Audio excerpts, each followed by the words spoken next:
Regresamos al programa Poder Ciudadano. Estamos platicando sobre qué cosas, qué programas, propuestas sí pueden funcionar en los gobiernos municipales, pero también qué cosas podrían fracasar. Y justo el profesor Oliver nos decía que depende del tipo de corrupción, debe ser el tipo de estrategia o de propuesta, y que justo en la gran mayoría de las ocasiones ese es un problema en los gobiernos que quieren entender corrupción sistémica pensando que toda la corrupción es una corrupción de mercado e interacciones.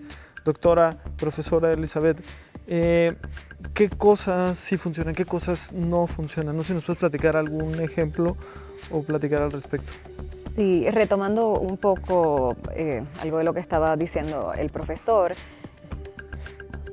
buscamos la corrupción de mercado es mucho más fácil de entender, mucho más fácil de medir. Entonces, muchas de las iniciativas que se buscan como van hacia este tipo y no hacen nada, ¿verdad? Hacia este tipo de corrupción, que es una corrupción que es un síntoma de esta corrupción sistémica más amplia. Entonces, ¿qué funciona para la corrupción sistémica? Realmente sabemos muy poco, y las cosas que sí sabemos son a largo plazo. ¿Y por qué sabemos muy poco? Pues nos concentramos en lo que es más fácil de estudiar.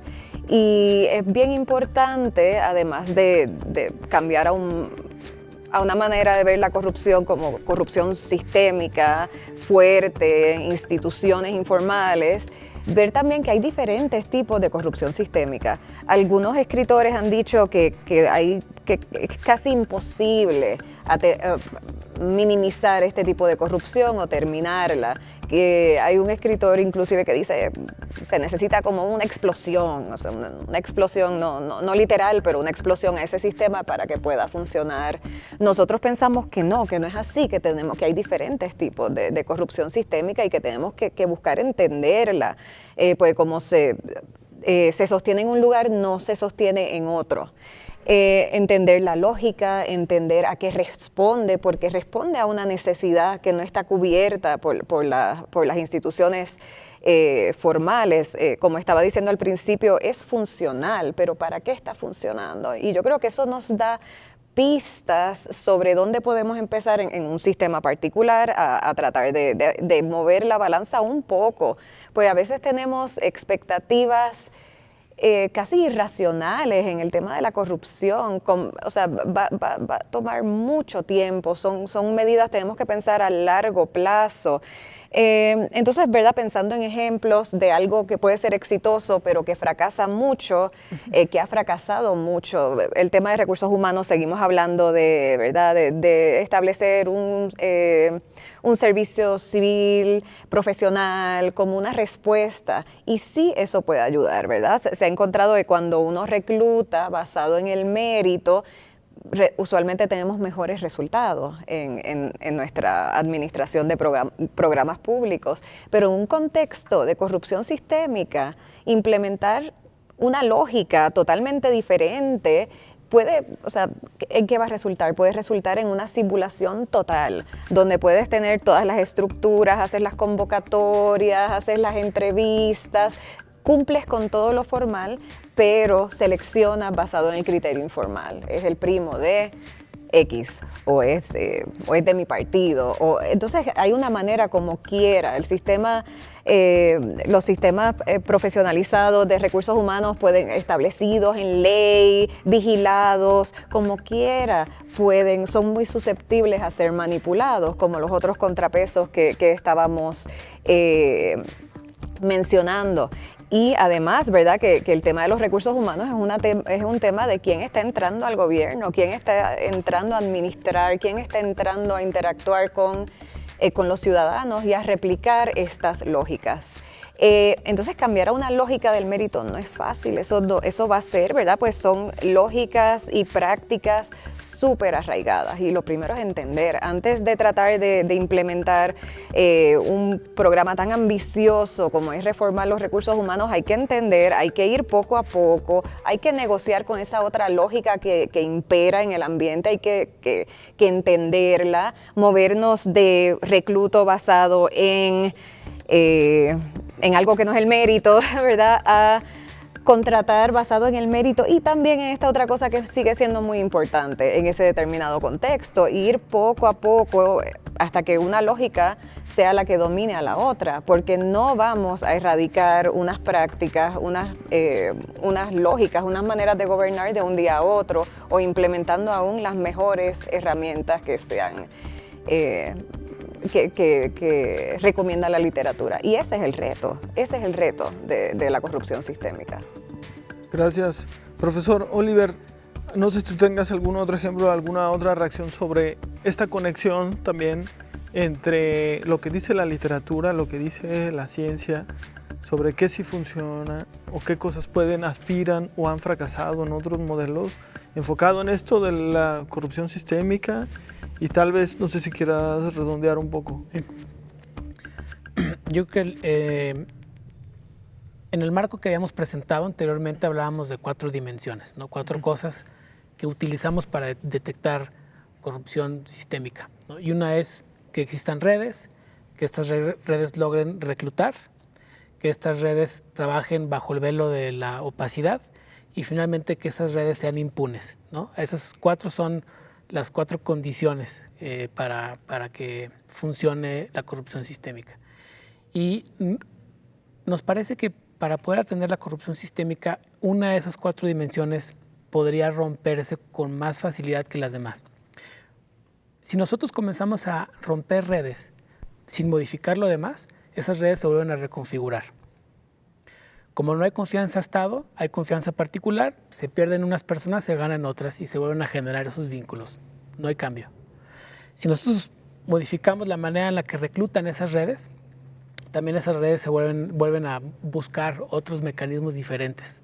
No cambia nada. O sea, cambia la cosa, pero el fondo no cambia. Si tú de repente comienzas a meter acciones para transparentar como lo hemos hecho, bajo el mismo marco de corrupción sistémica, entonces se encuentra simulación.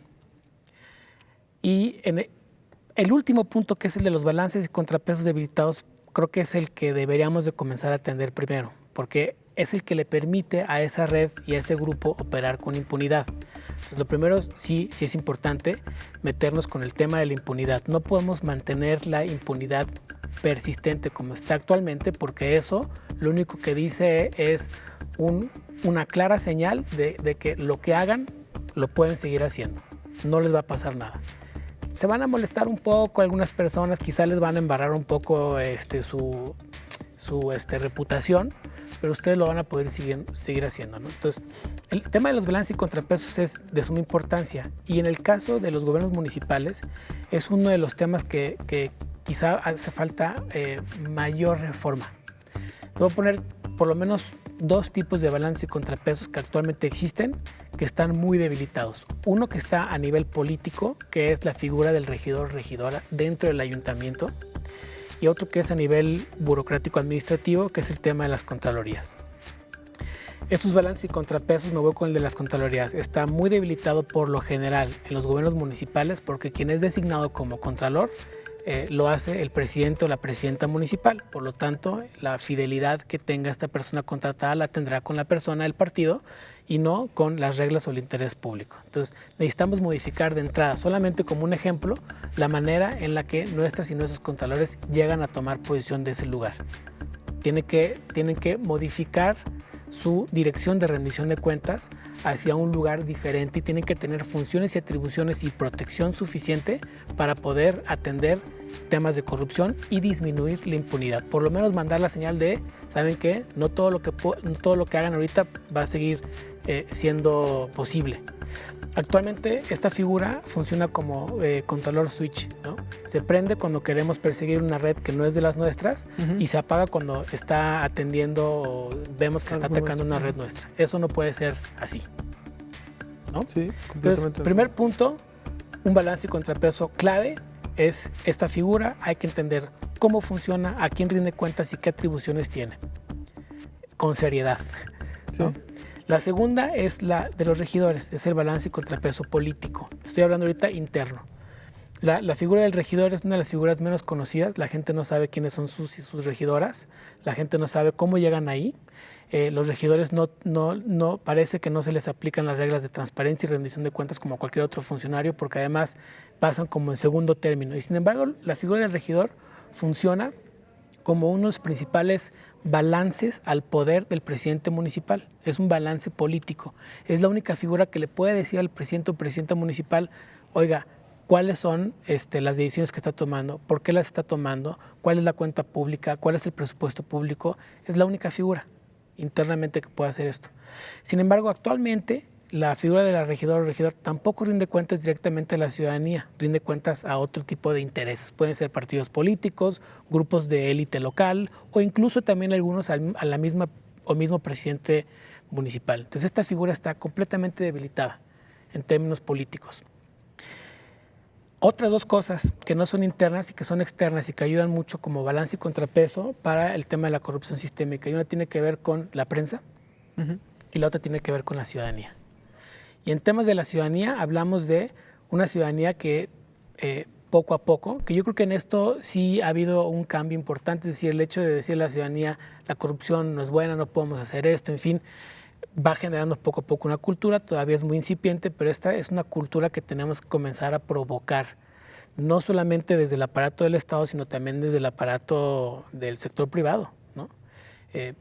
Es una cultura que actualmente es tan perniciosa que ya no la creímos, ¿no? El que no tranza no avanza, para que algo ocurra hay que usar una palanca, en fin, lo tenemos completamente embebido. Tenemos las encuestas que nos dicen de manera apabullante que sí, la cultura de relación con el Estado está, digamos, vinculada a temas particularistas, ¿no? Vínculos particulares, porque no tenemos confianza al Estado en general. Y la otra es la prensa, que es un papel muy importante. La prensa es uno de los actores dentro de la literatura, la prensa es como de los actores más importantes para atender corrupción sistémica.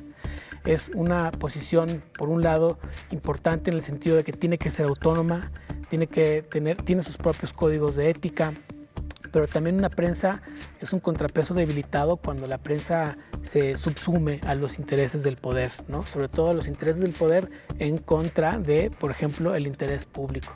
Cuando oculta cosas sí y otras no, cuando comienza a jugar con este juego político. Entonces, la prensa es bien importante porque es uno de los medios, mecanismos también de cómo se genera cultura en la ciudadanía, ¿no? ¿Qué es lo que está pasando? ¿Qué es lo que está ocurriendo? Pues, por lo menos estas cuatro cosas son necesarias. Si queremos atender el tema de la corrupción sistémica a nivel municipal, necesitamos atender por lo menos dos figuras claves dentro del gobierno municipal, que son las regidurías y la Contraloría, además de los otros elementos que hemos platicado aquí, como recursos humanos, transparencia, ¿no? Y fuera necesitamos seguir trabajando con el tema de la cultura ciudadana y con el tema de la independencia de la prensa. Gracias, muchas gracias, doctor Oliver Mesa, doctora Elizabeth Pérez Chique. De verdad ha sido un gusto, un honor tenerlos en este programa, Poder Ciudadano. En realidad es lo que queríamos encontrar en ustedes, esta conexión entre el conocimiento empírico y tratar de ponerlo en marcha. Esto fue el programa Poder Ciudadano. Muchas gracias por su participación. Y es así como hemos llegado en este día al final de nuestro programa. Agradecemos a todos los panelistas, a todos los académicos y expertos que estuvieron con nosotros en esta charla, pero sobre todo agradecerle a usted que forma parte de esta cultura integral en el combate frontal a la corrupción. Sin usted y sin su participación, este programa no podría funcionar. Así que le invitamos para que permanezca en la señal de Canal 26 y nos acompañe en el próximo programa aquí en Poder Ciudadano. Muchas gracias.